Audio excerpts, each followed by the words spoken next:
Bring in at this time national trial attorney Michael Jaafar. Michael, I think that was a very smart question on cross about, hey, if you can't determine the speed, the force, then you can't determine how fast that person, i.e. the victim, was coming when he fell on the knife, which is basically the story of the defendant in this case.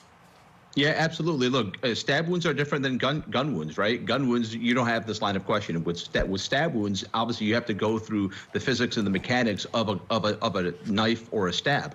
And so I'm pretty sure the defense are going to be able to establish that there's nothing conclusive that shows whether or not these were defensive wounds or non-defensive wounds from the testimony of this examiner.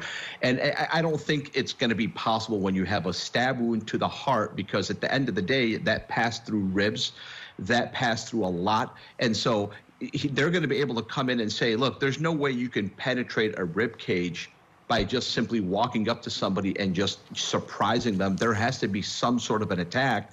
They're going to put it in the jury's mind. They're going to create the specter of reasonable doubt as to whether or not she just acted nefariously without any type of prompting by the victim. And so I think this defense attorney, by the way, I've seen him cross-examine several witnesses here, the first responders.